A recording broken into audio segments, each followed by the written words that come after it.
pests in your garden are slugs and snails.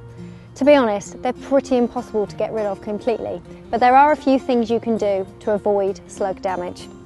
You might want to consider putting in some different plants, or if you're starting afresh, these are a few things to look out for. They hate waxy plants. Something like this Virginia here has really tough, thick, waxy leaves, which the slugs won't find tasty at all. They'll find it hard to chomp their way through, so they'll pretty much leave this alone.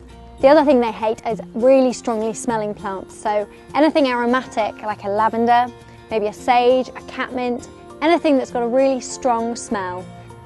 They get really irritated by hairy or sharp things. So something like this exceptionally hairy salvia are a really good bet, but anything that's silver-leaved and has got obvious hairs on it is another good choice. In the same way, you can add rings of sharp or spiky or textured things around your favourite plants.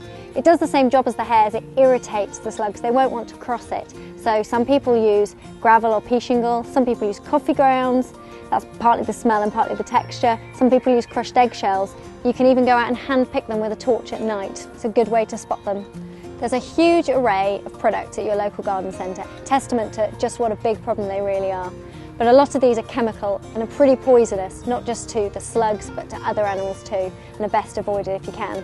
If you're interested in a more organic approach, there's still plenty to choose from.